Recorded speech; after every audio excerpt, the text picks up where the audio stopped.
think it's essential that you write a story that only you can write. Don't waste one brain cell thinking about what someone else is going to want to read. So to me, the equation is always plus. That's what makes for a brilliant screenplay.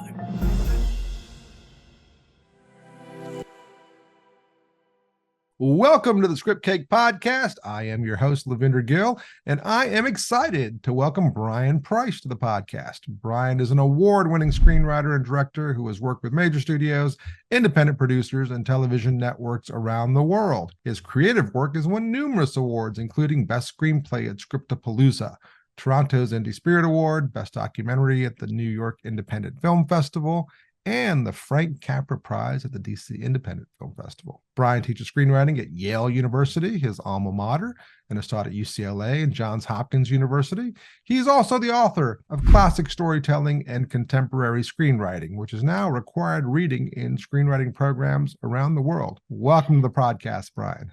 Thank you so much, Lavinder. It is a thrill to be here. No, I'm happy we finally got around to it. I appreciate your patience with me. It's been the end of the year. It's always a little busy for everybody. Oh, I know that.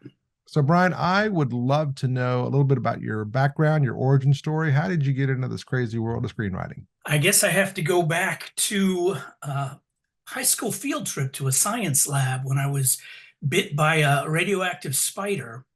No, I was bitten by a bug, but of a different kind. I have very, very vivid memory of playing the Scarecrow in The Wizard of Oz in kindergarten. And when I think about that, I'm picturing lip syncing to the soundtrack album and following masking tape arrows on the stage that were color coded for the different characters. And whatever it was about that theatrical experience, just as they say, I was bitten by the acting bug. So I grew up, I would say my first life was as an actor doing children's theater and regional theater.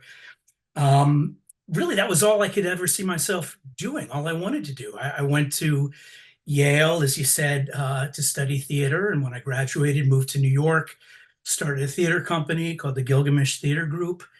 And during that time, I was mostly making a living doing commercials. If you were around in the 90s and you saw a commercial that featured some nerd being broken up with, that was likely me. Eventually made my way out to Los Angeles to see if I could break into television and film on that side of the camera. And I got to do some small roles on some TV shows, and it was one particular show. It was Beverly Hills 90210, and I was playing the vice president of the Burt Reynolds fan club. And I found myself during all the breaks and all the lunches hanging out with the writers as opposed to the actors. And in retrospect, I think there were a couple of reasons for that. One is, those who know anything about television know that the writer is really running the show.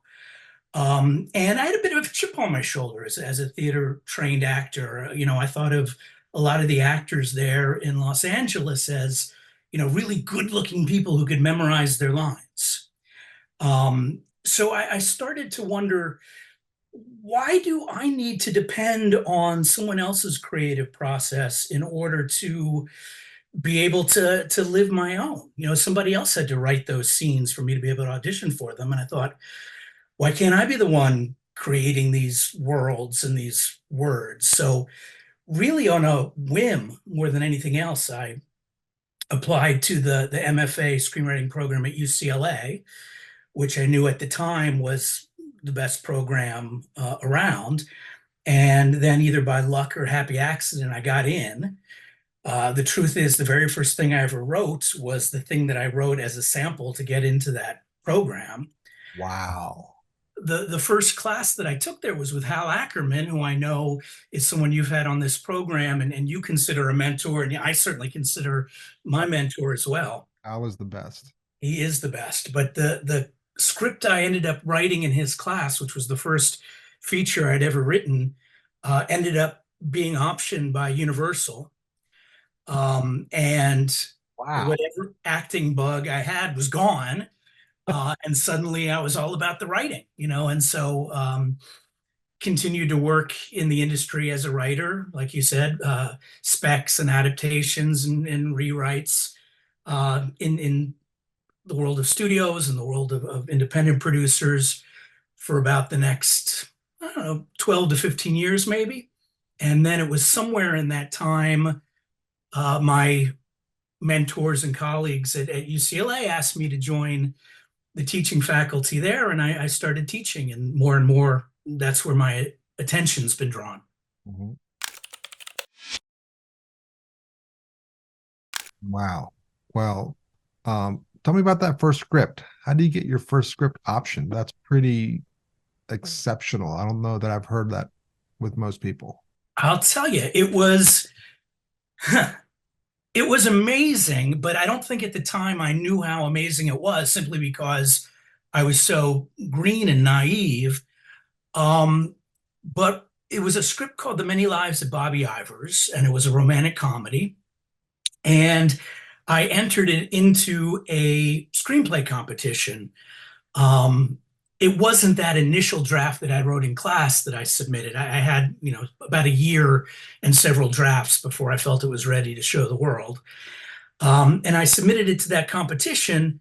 And it turns out that the judges were all industry professionals, and that's why I always advise my students that is a great route towards representation. Win or lose, Right. the object is to get that script read, and so this was an opportunity for my script to be read by people who were in a position to maybe do something with it. And one of those judges was a fellow by the name of Dan Jinks, who was a producer and just starting out. Really, he'd go on to win some Academy Awards, but at the time, he really responded to the writing. It wasn't a story that he himself wanted to produce, but he thought that there was something in it. And being the mensch that he was, he brought me in and basically set up meetings for me with about a dozen agents and managers who, over the course of about the next 6 months, I'd say, I had a chance to go in and visit. One of them turned out to be Lucy Stilla, who was the head of the literary department at Paradigm. And we really hit it off. So I ended up signing with them. She gave me some more notes. We developed the script a little bit more. And then one week she said, "Hey, this is ready to go out." And she sent it out. I was still a student. I think I was in my second year at this point. And over the weekend, Hal Lieberman at Universal decided he wanted it. And the rest is history, as they say. That's amazing. That's amazing. I've had a bunch of those stories in my life without the part where they buy the screenplay. Well, this is how naive I was. And yeah, it was an amazing story, but bittersweet in a number of ways that I often like to use as a cautionary tale, again, for folks that I'm mentoring. I remember getting the call from my agent who said, "Brian, are you sitting down? We got great news. You're on speakerphone with all the agents." And so I wasn't sitting down. I was just standing there with my phone to my ear. And she said, "Well, Universal's going to option your script." And I kept waiting for the next sentence Mhm. because it never had occurred to me that it wasn't going to sell. As far as I know, a script goes out, somebody buys it. I didn't know anything different. So I was wondering what the good news part of this was going to be. And then when there was silence on the other end, I was like, oh, that's the good news. So quickly I, manufactured a gasp and a scream and, and got all the details of it. But yeah, I mean, that's lightning striking and something that happens so rarely. Mhm. If it happens to you or anybody out there who's listening, put it in perspective that it's miraculous, and treat it as such. One of the things that Hal Lieberman, who bought the script, said to me when we chatted on the phone that same day was, he said, "I've got one piece of advice for you, Brian. Don't change your lifestyle." And that was a great piece of advice. I didn't. I went out and bought myself one prize. It turned out to be a laser disc player of all things, something that was probably obsolete a week later. but I think it is important to, reward yourself in some way for every accomplishment that you have. But here's the lesson that I tell people while working on the rewrite and the polish and all the steps that were guaranteed me from the option deal.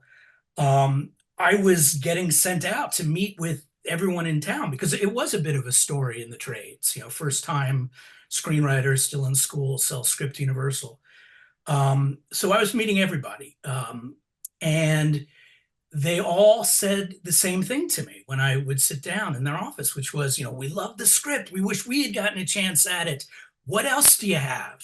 And I didn't have anything else. I hadn't written anything else.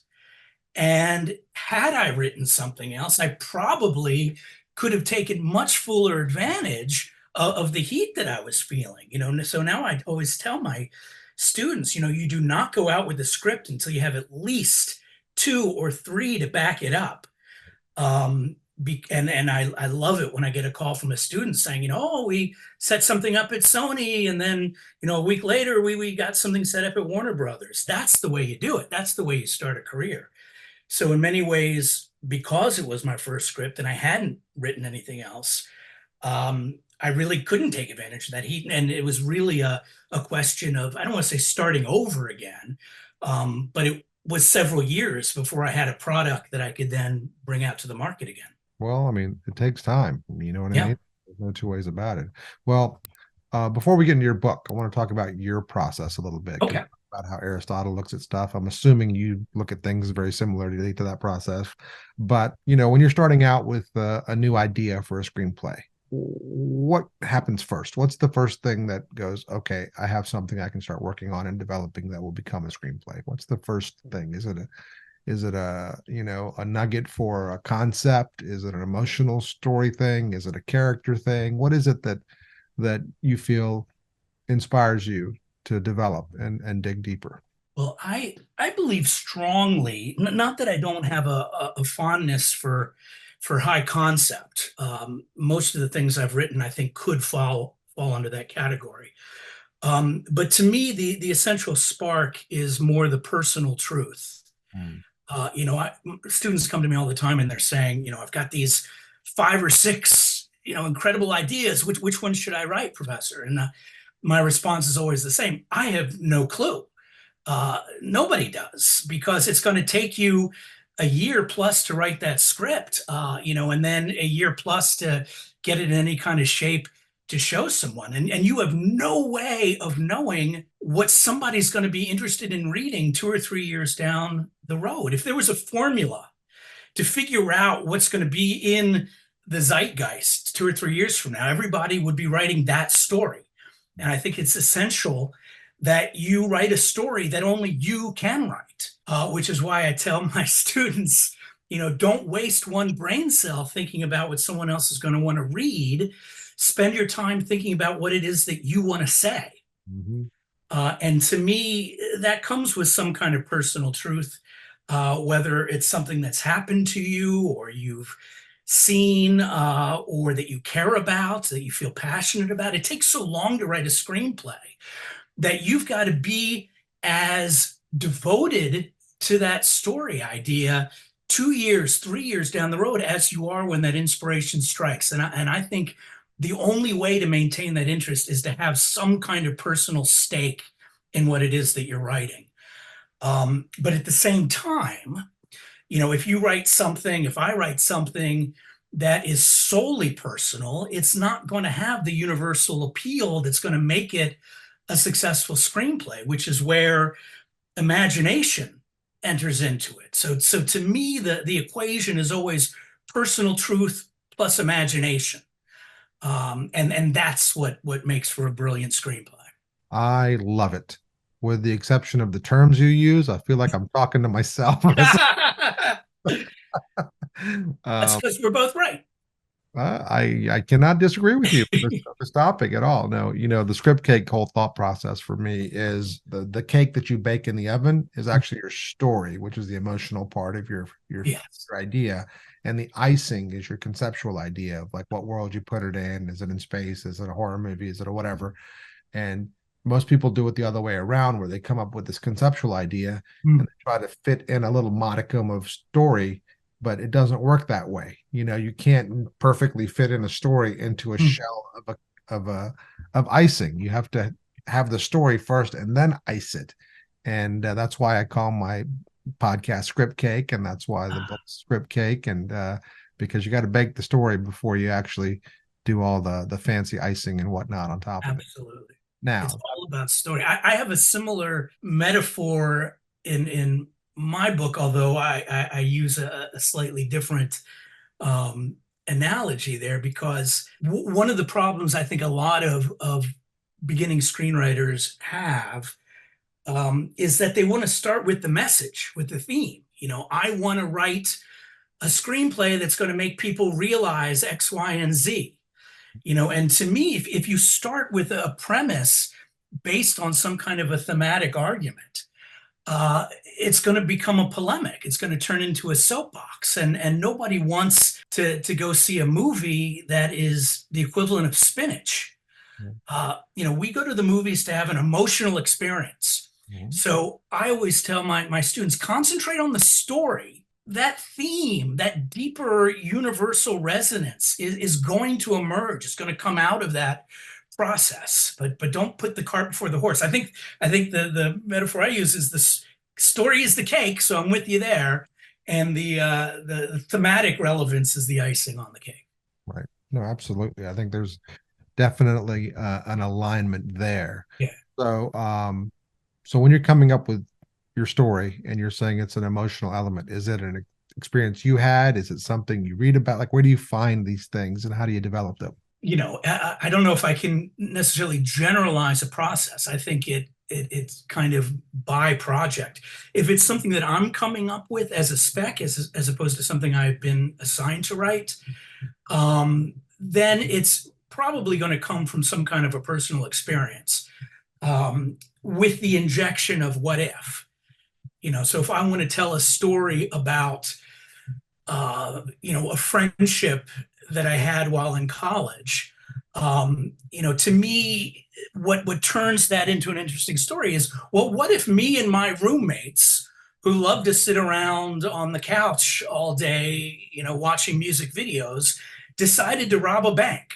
The robbing a bank didn't happen, but it is a vehicle in which I can explore friendship, the collegiate life, the personal truths that I want to experience. I always, when we're talking about premise in class, I tell the story of this writer from Marin County, who grew up primarily in the 60s in a town where his friends used to cruise the drive-in and the malt shop, and knew they were never going to leave. But he dreamed of a bigger, more exciting life. And he also had a rather contentious relationship with his father, who owned an office supply store and expected his son to work there, and never really understood his son's wanderlust to do something more. And he went to USC and he wrote a treatment and ultimately a screenplay about that story. And I asked the students, what is that screenplay? And every once in a while, somebody will say, Star Wars. Star Wars, exactly.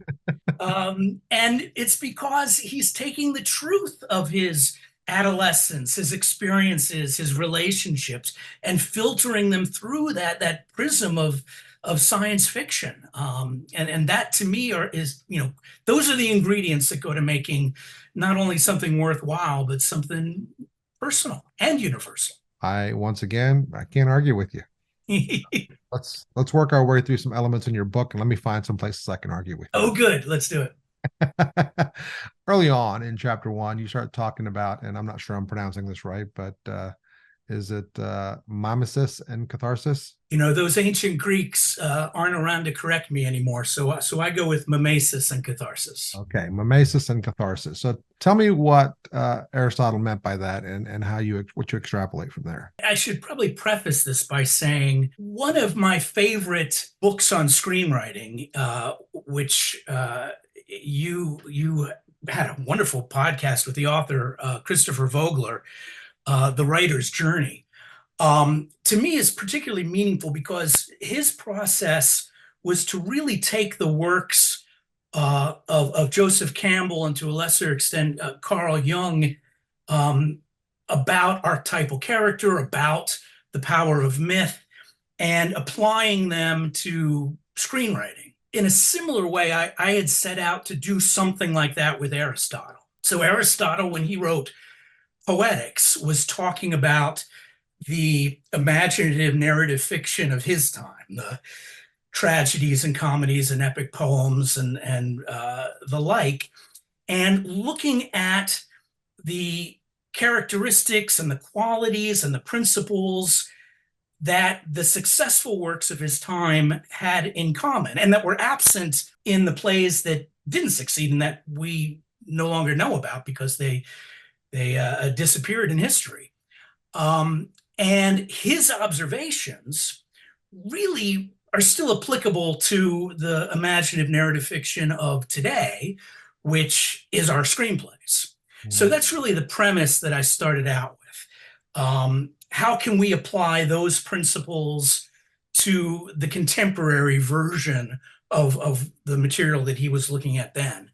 And so one of the things that he starts with is really the observation that we all tell stories, that is something universal that all people participate in, regardless of culture or geography or history. And more to the point, that when you look at the stories that are successful, that we start to see certain observable patterns in the way that those stories are told. Which leads us to maybe surmise that there must be something built into our DNA as a species that requires us not just to tell stories, but to tell them in this particular way. So he's really getting at the heart of why do we tell stories? What is the function that storytelling provides us as human beings, as individuals, and as a species? And so he comes up with these two concepts, mimesis and catharsis. Mimesis he defines as representation or imitation. And the idea behind that is that human beings are separate from the other animals on this planet in that we ask questions. Right. We seek answers about ourselves. We look up at the stars and we say, why are we here? What is my purpose? What is my role? And we get pleasure from finding those answers. As Aristotle says, nature has blessed us with a love of learning. We love to learn. And the way that we learn, the best way that we learn, is through representation, through seeing our world and ourselves reflected back to us. Now, there may be many reasons for that. Rather than learning through direct experience, there is something maybe safer about watching and observing. Maybe there is something more comforting in the communal nature of experiencing some kind of a representation. But he makes the point that from an earliest age, like when we play Cowboys and Indians, or we play, Indiana Jones and Wonder Woman, we're learning through representation. So the second term that you asked about, catharsis, is really about the purging or the experiencing of emotion. And for Aristotle, these two things are really essential to good writing, which is ultimately, the way I describe it, is as writers, our responsibility is to provide the pleasure of learning through the experience of feeling. So the idea that a good story is something that we can simultaneously observe, which is where mimesis comes in, and identify with, which is where the catharsis, the feeling, comes in. We're watching a character, but we're also living and walking in their shoes, at least in the best stories.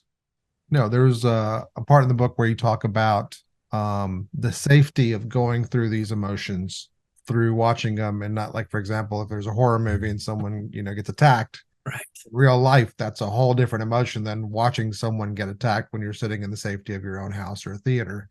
And talk about the difference between those two that allow the viewer to experience it in a different way. I'm certainly not the first one to say this. This is probably from Howard Suber, one of my mentors at UCLA, who likened going to a movie with going to dinner in the sense that, when you're trying to figure out what you want to eat, you decide, do I feel like Mexican food or Chinese food or Indian food? Similar when you're going to a movie, what emotional experience do I want to have? Do I want to laugh? Do I want to cry? Do I want to scream? That's going to determine where we go. And as I said, our responsibility as writers and filmmakers is to provide some kind of an emotional experience. But the truth of it is, just like with mimesis, what we're observing is really an imitation or a facsimile of an actual experience. Same with what we're feeling. Uh, when we go see Alien, for instance, we're following Ripley as she's walking through the Nostromo, and something's going to jump out, and we're going to scream, and then we're going to laugh because we know that we're safe and that we're protected from our objective vantage point. Mhm. But imagine that same scenario where you're walking down a dark alley and something may or may not be up ahead to jump out at you. The terror that we feel there is much more real, much more palpable, because there is that element of risk that we know doesn't exist in the movie theater. So, Mhm. for all the emotion or catharsis that we might feel, there is a certain level of safety and security when we're experiencing an emotion in a movie because we know it's a facsimile. Right. And I think that's another one of the needs that we have as human beings, to have that experience, to be able to feel those emotions in that safe and communal environment. I had never heard it phrased that way. You know what I mean? Just Mm. the entire concept of having that need to go through that is kind of mind-boggling to me a little bit, actually, to kind of process it in that regard. One of the things that you say in the book that I love the way it was phrased. Um, there's a dual purpose of storytelling to provide the joy of learning through the experience of feeling. And the way that is phrased is so clear Mm. and so compelling, but so many books and teachers of screenwriting don't talk about it that way. But it couldn't be any more clear to me that to provide the joy of learning through the experience of feeling. Mhm. So by making your audience feel something, Right.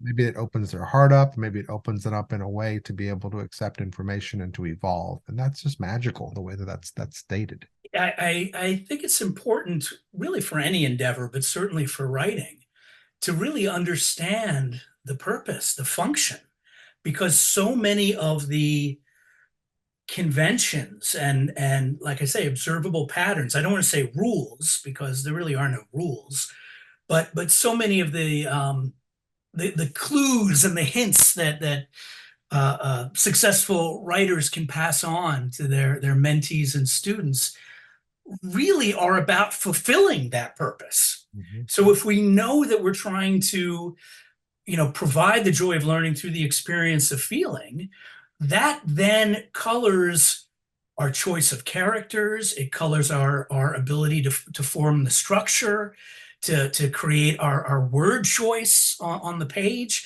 Everything should be directed toward that particular aim. And yes, entertaining is a huge part of it. Mhm. But I believe really strongly that there's a lot more to a good movie than entertainment. Absolutely. And in many ways, entertainment is the Trojan horse that we use to, really deliver something much deeper and much more meaningful for our audience. I always talk about movies as Advil. Mm, Like, I believe that art is medicine for our souls. yes, Movies are Advil. They're sugar coated on the outside and they got a bunch of medicine on the inside. And that's how we get so people to true. experience them. They don't know they're getting the medicine. They just think they're getting the sugar. So it seems very similar. There's another phrasing that I really liked here, talking about the observing and identifying that the audience does in a character. Let me see the way it's phrased here. Effective drama creates an emotional experience by having us objectively observe the actions and the characters experiencing them, pity in quotes, while at the same time having us directly identify with what they are going through, fear. As a result, we experience these two emotions. We're simultaneously watching and participating in the action. Can you Mhm. expand on that? Sure. It's interesting when Aristotle in Poetics is defining dramatic narrative. Um, the end of that definition ends with for the purgation of pity and fear. That's really where he's talking about catharsis.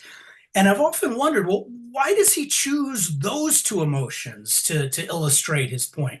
Pity and fear. And I think what it comes down to is simply the fact that pity is something you objectively feel for someone who exists outside of yourself.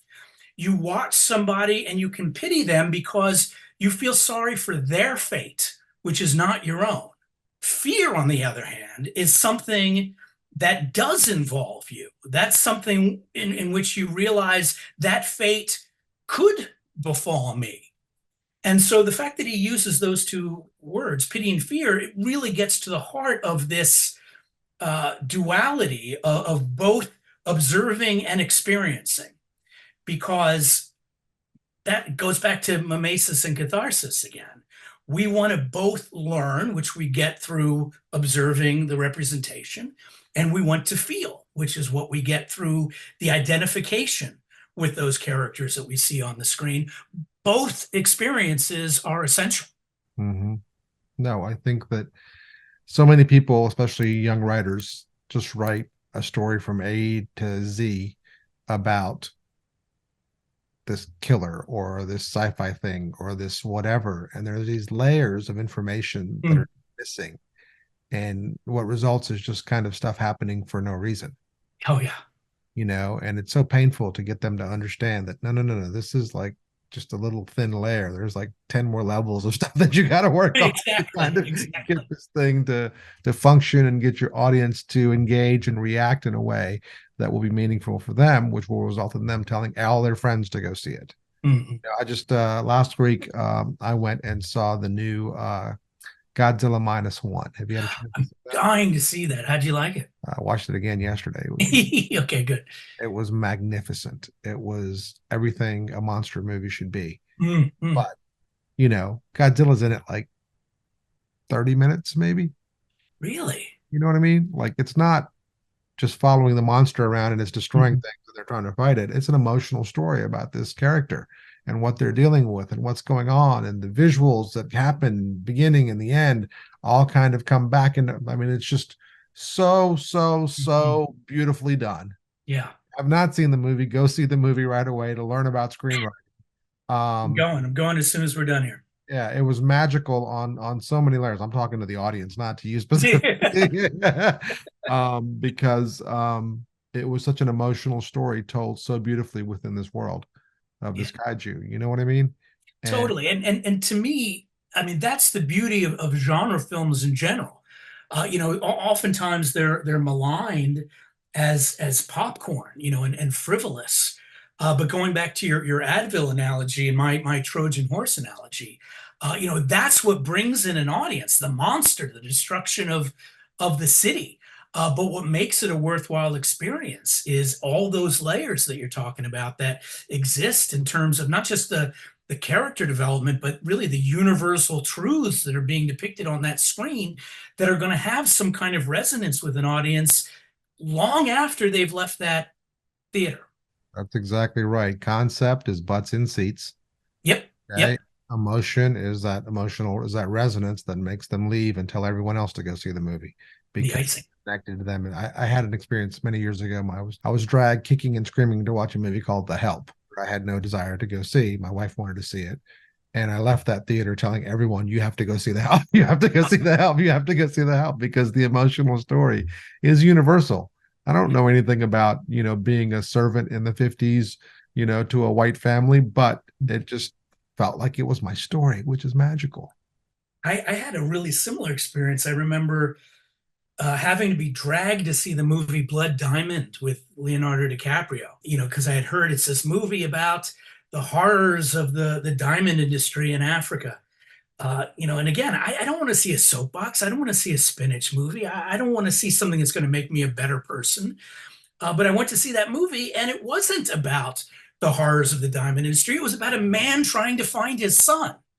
And in the course of that very universal, identifiable quest. We learn about the horrors of the diamond industry. So there's a lot of meaning and a lot of purpose, and there's ultimately an agenda, but we become much more receptive to it as an audience if there's something emotional and entertaining that we can sink our teeth into. Can't Absolutely. have one without the other.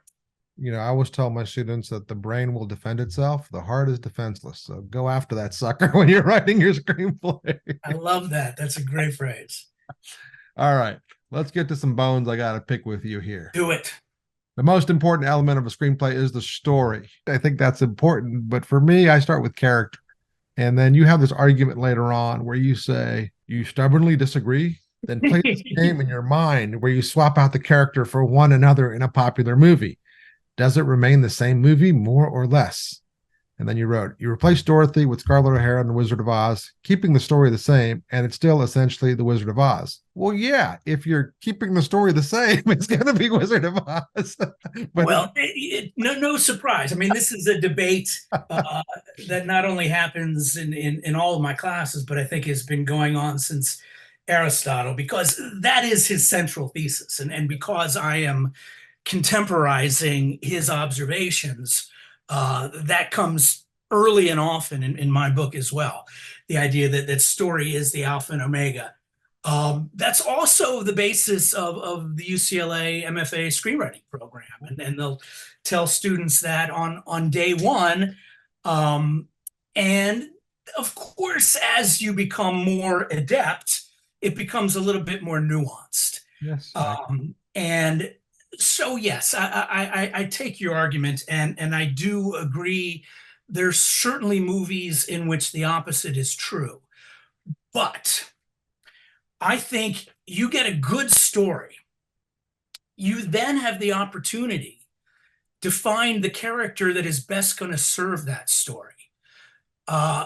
When one is constructing, for instance, Jaws, I don't think it best to start with, okay, I'm going to tell a story about a sheriff who is afraid of the water and yet finds himself working on an island one summer. I think you say, I'm going to tell the story about a shark that's terrorizing a beach community. And the perfect protagonist will be a sheriff who is terrified of the water, because that's the character who has the most at stake, the most opportunity for conflict, the most opportunity to change. And the same, I guess I would say, for, The Wizard of Oz, who is the best character to have to go through this particular story. well, before you jump into that, let me say, Yeah. couldn't you go with this is a story about a sheriff who's afraid of the water, and what's the perfect antagonist for that? Is a shark who's terrorizing everyone. Does that make sense? Yeah, yeah. No, I think your argument is great, because as you and I know, having been in this business as long as we have, the truth is those two things go hand in hand. I actually argue against those who say character is supreme, as often as I argue against those who say story is supreme. I do think in terms of development, what I find most, especially working with studios in Hollywood, is that conceptually a story with a clear beginning, middle, and an end gets fleshed out first. Then characters get developed who are going to serve that particular story. As I said, in terms of which is going to give us the most conflict and be the most dramatic choice. And from there, we start shaping that story in terms of the acts. But in terms of the through lines, the head story and the heart story, or however you want to call it, those two things are going hand in hand. A character is pursuing an objective. That's really what's propelling the plot of the story.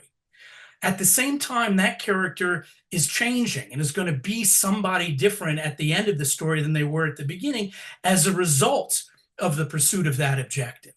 So one of the points that Aristotle makes that I do think is worth contemplating, even if one doesn't digest it wholly, is he makes the point that the Odyssey, Homer's The Odyssey, is not an epic poem about Odysseus. It's an epic poem about Odysseus trying to get home. Right. He talks about And action being the driving force. Yeah. right. And so the distinction that I think is important there is that a movie really is not about a character in isolation, because a character contains multiple stories. A character contains infinite stories. Agreed. Walk the Line, Yep. a great biopic about Johnny Cash. I bristle when someone says, did you see that movie about Johnny Cash? It's not a movie about Johnny Cash. It's a movie about Johnny Cash trying to win the heart of June Carter.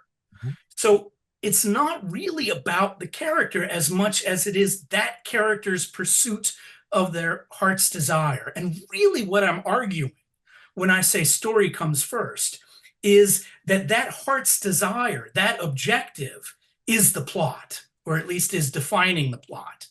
And that's why I put it, first and predominant over character, because now I have an opportunity, to kind of chisel and nuance and develop that character to serve that particular quest or that particular journey. It's Hal Ackerman, when he defines story in his wonderful book, also deserves to be on every bookshelf. He calls it footprints in the sand left by a hero in pursuit of their heart's desire against impossible odds. Mhm. So what's essential to that definition and Aristotle's definition and my own definition is really none of these elements can exist in isolation. Agreed. They're all there to serve each other. No, it's funny how you said when you figure out all the stories, you can design the perfect character to go with that. And in my mind, when you figure out the character, Mm. design the perfect story to go with that. So I don't think there's necessarily a wrong answer. I think we're just No, looking I at agree. the opposite sides. And I know when I'm given an assignment, Mm. I'm writing a Christmas movie to be filmed this coming up in 2024 right now. And they didn't give me any character information. They gave me the concept Right. and so I've got to create the stuff that works with that. And I think when you get to a certain level of experience, it's semantic.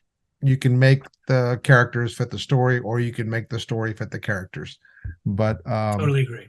but you so vehemently stated in the book. Well, again, I'm bringing a relevance to these observations that were made 2,500 years ago. Agreed. And a lot of them have certainly evolved and changed over time. Back in Aristotle's day, one of his essential definitions of a good story involves um, characters that are what he calls admirable, which back in his day were gods and kings.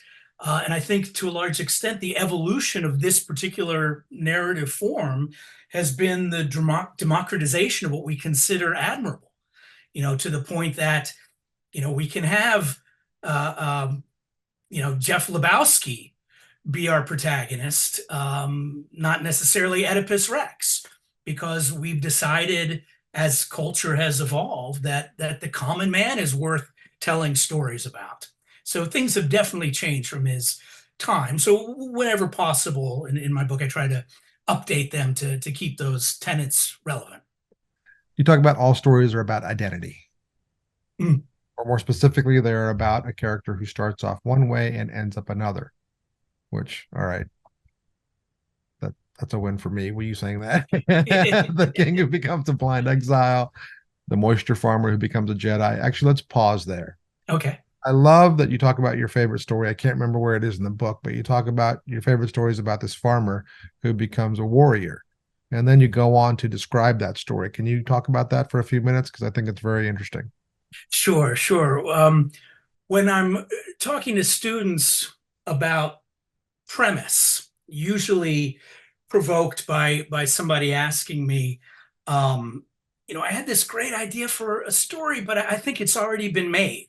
Mhm. And I'll respond to them by saying, that reminds me of that movie I love about that farmer, and then people come and they kill his family and they destroy his farm, and so he gets a group together and they rise up and they topple that government. I can't remember the name of it, and somebody will shout out, Braveheart. And I'll say, yes, yes, Braveheart. No, no, not Braveheart, but it is Mel Gibson. It takes place during the American Revolution. The Patriot. Yeah, no, no, not Patriot. It's in Roman times. It won the Academy Award. Gladiator. No, no, no, not yet. Not Gladiator, but he's on a moisture farm, and the stormtroopers come in, they kill his family, and he has to rise up and join the rebel. Star Wars. And then I say, it's all of these movies. They all have the same premise. They all have the same general outline, but nobody's going to confuse one of those movies with another, because it's really not about the idea at the end of the day. It's about the execution of that idea. You know, there are thousands of paintings of a rose, but there's only one that looks like Salvador Dali's. So using that painting metaphor, it's your plot and your structure and your characters and your dialogue. It's the execution that makes it meaningful and that makes it unique. And then I'll go on to say, so don't worry if the idea has been done before. It will be new because it's your version of it. And the truth is, every story is essentially the same idea. It's about identity. It's about a character who starts off thinking that they're one thing, and in the pursuit of their objective discovers that there's something else entirely. It's how you tell that story that makes it unique and meaningful. No, absolutely. I could not agree more than that. I always tell the story about it's always horrible to be an aunt or uncle in a superhero movie. Because you're gonna die. The first act break, you're gonna die. You know what I mean? And So true. Star Wars Uncle Owen dies, and Right. Iron Man's parents are dead, Spider-Man's parents are dead, Aunt May gets kidnapped, like all this stuff goes on and on and on.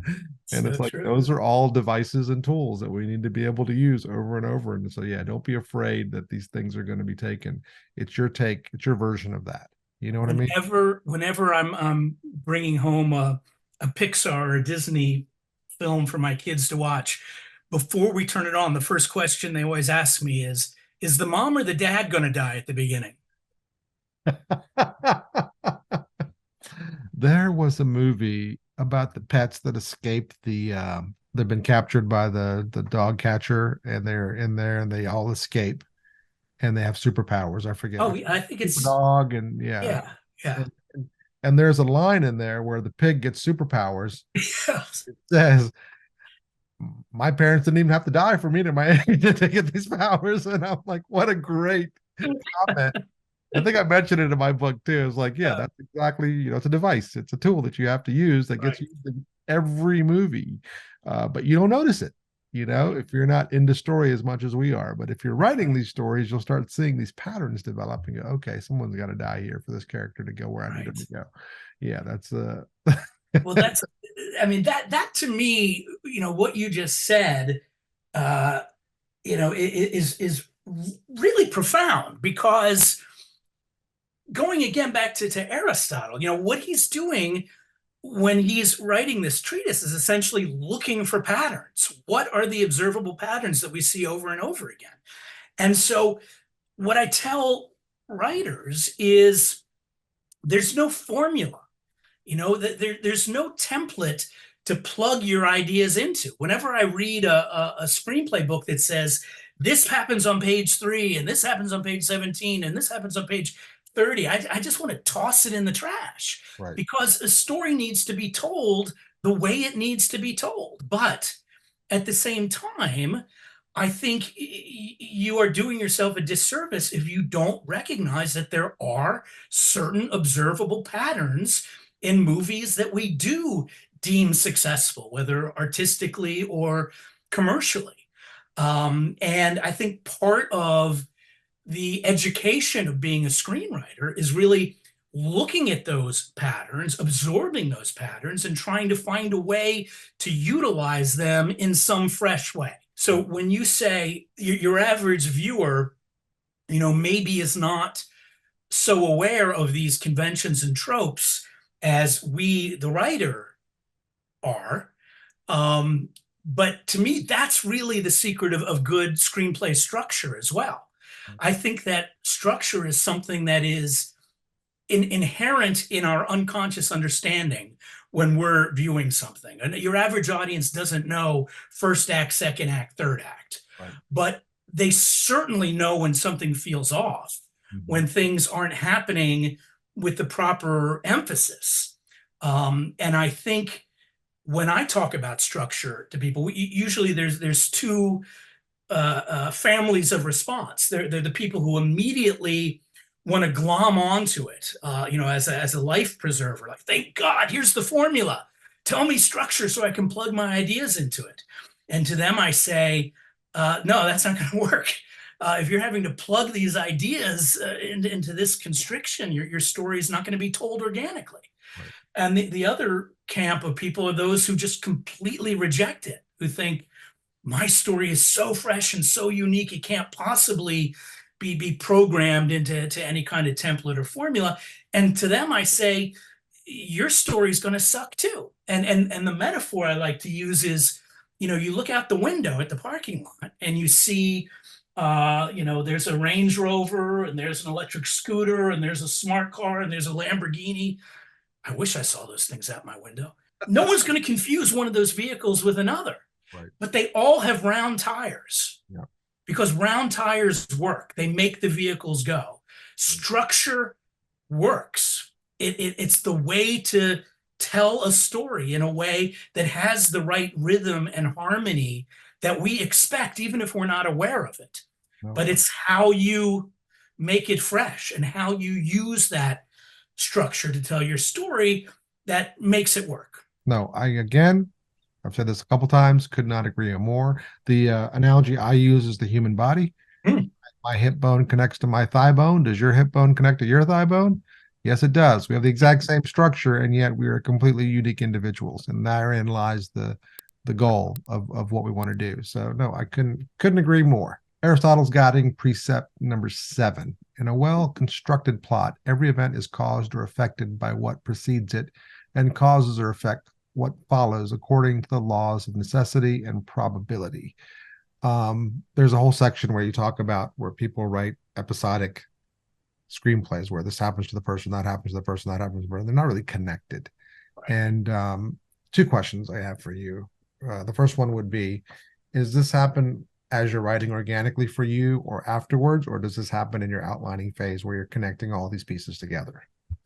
All right. So this particular precept to me resonates with something that a teacher, maybe Hal at UCLA, had said to me. He was talking about the difference between life and the movies. And he said, in life, one thing happens after another. And in movies, one thing happens because of another. Right. And the idea is that it's that causal connection between scenes, between beats, between events that create a story. That an inciting incident is going to start a ball rolling down a hill that's going to lead inevitably and hopefully surprisingly to that dramatic conclusion. Aristotle himself says the worst kind of structure is an episodic structure, because that's no structure at all. It's just a collection of chronological vignettes. To me, an episodic story, which is kind of an oxymoron, is really the equivalent of watching the slideshow of somebody's family vacation.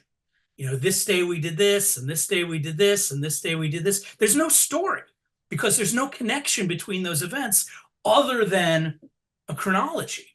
What makes it a story is this happened, which led to this happening, which led to this happening, which ultimately led to this, like I said, inevitable but surprising conclusion. So that's why you can't simply verbatim retell an event of your life. The amazing story of my grandmother's funeral, the wacky thing that happened at my bar mitzvah. There are people who feel like something so interesting and unique happened to them that if they get it down on paper exactly the way it happened, it's going to be a great story. But it's not going to be a great story because it doesn't have that essential storytelling principle of consequence. For me, that comes in the outline. My story is crafted in the beat sheet. I'm not inventing the story when I'm writing my screenplay pages. I am translating a story I'm already satisfied with into description and dialogue, into scenes. And of course, I'm discovering things along the way. When you're writing a beat sheet, there's no way for you to account for everything. When you're writing pages, it's inevitable that you're going to discover things that never occurred to you when you were writing the outline. And things that you had planned to do are just going to go out the window because you realize now that you're in the scenes with these characters that it just doesn't feel right. It just doesn't work. So an outline's got to be treated as a living, breathing, organic document that's constantly changing and evolving, even while you're writing the pages. I always advise, if you find yourself in the writing of your screenplay diverging dramatically from the plan that you made, just stop and go back into the outline and make the changes based upon the discoveries that you've made so that you can see what the consequences are going to be, because that's going to have a ripple effect and change things all the way down the road. And how much easier is it to understand and analyze those changes in, you know, a 5 or 6 page outline document as opposed to 50 or 60 pages of screenplay scenes. I make sure, you know, whether I've got it as index cards on the wall or, you know, a beat sheet printed out, that I am following that particular dictum, that every beat is in some way caused by what preceded it, or at least bears the consequence of what came before it. You know, to me, the general rule is if you can remove something from your story without the whole thing collapsing like a house of cards, you need to remove it. Absolutely. Because it's not part of the story. It's Um, not part of that whole. no. So going back into the outline thought process, when you're outlining, is it physical action that you're writing out? Is it emotional subtext? Like, what are you putting in the outline as you're building it? All right. So my process in many ways, and again, going back to Aristotle, who talked about first sketching in its general outline and then filling in the episodes in greater detail. Right. So I always start with refining that log line. To me, which really defines the essential elements of my story. Whose story is it? Character. There you go. What do they want? Objective, plot. What's keeping them from getting it? Conflict. Once I have something that sounds to me like if I saw that description on Netflix or, you know, on the back of a DVD, do they even make DVDs anymore? I'm going to want to watch that movie. Then I'm going to start to flesh it out. My process is always going from the general to the specific. So I'll take that basic story premise and start to flesh out what are the big major events that are necessary in terms of telling that story, things I call the anchor points. So how does it begin? What's the inciting incident that disrupts that equilibrium and starts the story into motion? What's the first act break that launches the hero now into the new world and into the plot of the movie? What's the second act break where they're usually furthest from accomplishing that objective? What's the climax, my highest point of physical and emotional action? And then what's the resolution? What's the new equilibrium at the end of the story? So I take those 6 elements and I work and refine and just try to get that general sketch of the story. And then I do what I consider my stepping stones, which is start to fill in the major events that get me from one of those structural elements to the next. And I tend to work from how talks about a scenogram. I have something similar. It's kind of a diamond diagram that's made up of certain beats that I see repeated in good movies. Things like the scene of adaptation and the scene of achievement and the midpoint, you know, things like that. So you have a lot of great examples of that. Like the second half of the book deals with more with the outlining and the laying it out, and you give a Right, lot more detail with these triangular, right, I forget what the term is for them. And then you build them all together at the end, and you do like I don't know how many movies, but it's a great way to just go boom, boom, boom, boom, boom. Okay, boom, boom, boom, boom, and you can just as a writer see the patterns that work right. across all genres. It's beautiful. Oh, well, thank you. Yeah, that's one of the things I'm most proud of is having this series of movies that are meaningful to me and that have been successful and showing how they do reveal certain narrative patterns, especially in the second act, which I think for most writers is such a bear because that's the meat of your story. There's an infinite number of things you can do, in your second act, and it can be overwhelming. So really the purpose of those diagrams is just to provide some potential choices that a writer might consider. That doesn't necessarily mean your movie's going to have a scene of adaptation or a scene of achievement, but if it did, what would it look like given these characters and given this story? So I map out those particular stepping stone events, dramatizable events. And then usually from there, I go into my beat sheet, which is really a question of filling in the details in between, everything that's going to happen from the beginning to the end. And that could be, anywhere from 30 to 60 beats, often very dependent on genre. But my first pass through that beat sheet is very sketchy. I call it a sketchy beat sheet. I'll give a title to each beat just so that I know what its principal focus or writer's intention is. And then maybe 2 or 3 sentences to describe what I think needs to happen in that beat just to move the story forward. From there, I'll make a more in-depth, detailed beat sheet in which I will include things like physical action, subtext, bits and pieces of dialogue. If I'm sticking to the process that I teach, which sometimes I do diverge from it, that ultimate beat sheet probably goes from about a 5 to 6 page document to about a 50-page document because I'm devoting, at least a page to each of those beats. But I have found in time that I like to keep a little mystery. I like to not be too detailed because so much of the fun of that first draft is the discovery. If it was really just a matter of writing pages that were, transforming the formatting from the outline to a screenplay format, it would be a pretty dull process. Right. So I really use the beat sheet as a jumping off point, but I want to make sure that my story works before I start writing the pages because I'm not inventing the story when I'm writing the script. I'm just finding the best way to dramatize a story that I'm already happy with. Right. You're connecting the bones to each other so that it looks Exactly. like an actual film screenplay. Exactly. And then you can flesh it in with, is it a tall person, a short person, a chubby person, a skinny person? What are they wearing? What color are their eyes? And all that kind of stuff. Totally. That was one of the questions I wanted to ask. You touched on it, is like, what about the discovery phase? Because oftentimes, I had this experience last year where I got asked to write a movie in a week. Mm. Okay, by this production company, and they had other drafts written and they weren't happy with it, but it was green lit and they were scheduled, and they're like, they need this working. And so I didn't get to do my normal process, which is way more outlining and way more like I'll write multiple layers per scene of stuff that I need to have, and this results in that and this leads to that. I didn't have any space for that. Right. And so it was just like type. And I think I had like 10 note cards. I'm like, okay, this character is this, that character is that, this character is this. But I got to discover it as I was writing it. It was an enjoyable experience. I ended up making it and I was very happy with it. But it's interesting how it just completely diverges against this process I've spent 20 years developing for myself and figuring out. So in the discovery process, what do you leave room for? Like, what kind of things do you get to discover as you're writing?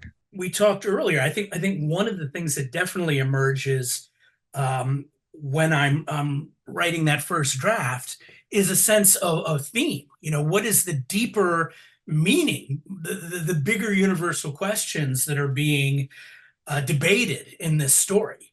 I mentioned earlier, I don't begin with that because then I find it limits my choices because now I'm just making decisions based upon what will support my argument.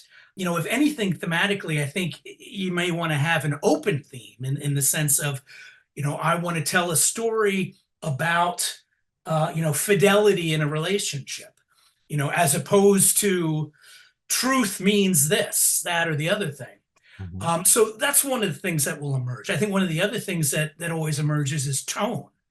I might go at a story, thinking that it's going to be a broad comedy, and discover as I'm doing it that it's much, much more serious than I thought, or vice versa. And then character, I don't think character really emerges until they're living and breathing on the page. I mean, we can make all kinds of decisions about a character's backstory or their physical attributes or their personality traits. Again, as I was saying, whether or not we've begun with that bio or whether it's something that we develop after we have a story. But I find that once you're having that character act and speak, they really, really start to emerge in that draft. And I discover more things about character in the writing than I can possibly anticipate ahead of time. Yeah. No, I think on the page, my characters are one dimensional, which initially when I'm writing notes, then when I start outlining, they become two dimensional. And then when I start writing them, they become three dimensional. And Exactly. Oh, I love that. it's kind of step up process that goes on for them. Um, One of the most interesting things I saw in your book, which I was actually surprised by, was you don't think about theme until the end as opposed to at the beginning. And can you talk about that thought process? Like we were talking earlier, when a student comes to me and says, I want to write a movie about X, Y, and Z, and instead of giving me a character or a story, they're giving me some kind of thematic message. Mhm. I get very wary because, in my experience, if you're starting with a message, you're going to write something that feels like a soapbox, like it is written to prove a point. And to me, that's putting the cart before the horse. And as I said, it's limiting your choices because you're only going to make character and story choices that support that particular premise, Mhm. as opposed to telling a story that has universal resonance because of the story, the events, the characters, in which some kind of a universal truth emerges through the process. I usually don't even think about theme when I'm writing a first draft.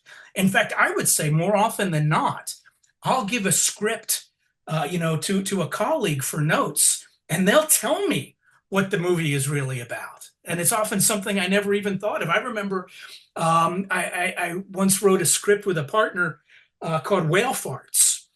This is the script that won Scriptapalooza, and it was essentially Moby Dick if Adam Sandler was Ishmael. So Moby Dick with fart jokes was basically it. And we just really went for the comedy. We already had a story structure because we just based it on Melville. And it was just a lot of fun. It had a lot of big adventure set pieces and just a lot of great broad humor in it. And I remember giving it to my writers group for notes at one point, and one of them responded by saying, I just love what this movie says about the nature of a father-son relationship and how you need to see your father as flawed before you can mature yourself. And I remember looking at them like, what the hell are you talking about? This is Moby Dick with fart jokes. But once I had that in my head, Yep. it now was able to color all the subsequent drafts of that script, into something that did exist on a deeper, more meaningful level. But that particular aspect of it had emerged unconsciously. It wasn't an agenda that I had started out with. And I Yep. think because it wasn't an agenda, it was much more organic to the story and to my own interests Yeah. and concerns. I think at the end of the day, there are really three threads that go through every story. There's that plot thread that we defined as a character in pursuit of that objective. There is that character thread, which is about the character and how they ultimately overcome whatever that primary flaw was that they had at the beginning of the story. And then there's the thematic thread, the idea that some kind of universal truth or question is introduced at the beginning and then debated and then resolved one way or the other at the end. And the truth of it is, neither of those threads is ultimately more important than the other. They're all intricately, intertwined into the rope that makes that solid story. Nope, I could not agree with that more. I think one of the things I do mention to my students is to make sure they leave enough room for the audience to bring their emotional baggage into the movie Good and advice. to it so that it's one story being told to everybody, but each person is processing it separately. and I think that what you just said there is allowing the story to do that. But there is so much more I want to discuss with you about this, but sadly we are at the end of our podcast here. The book is called Classic Storytelling and Contemporary Screenwriting. I will put a link to it in below this podcast, so make sure you check it out. It is really, really an amazing piece of work. Brian, you did a great job with it. I learned, which is one of the reasons I love doing this podcast and Oh, forcing thank you. all these books that everyone, and there's all these little golden nuggets that I'm like, okay, I'm still going to argue with you about character first. Have that argument offline, but thank you so much for taking the time and imparting your knowledge with us. Well, thank you so much. It's an honor to be here talking with you. Thank you so much. All righty. Until next time. Thank you so much for watching this video. And as a small token of my appreciation, I want to offer you a free video course on how to outline your screenplay. I normally charge $299 for this course, but for a limited time, it is free. Now, it is a 5-day course, but I'm giving you 7 days to finish this outline, okay? After 7 days, that course goes away. So if you're not dedicated and you don't want to knock out a killer outline for your screenplay, don't do it. But if you do, click the link below. I can't wait to hear how you like it.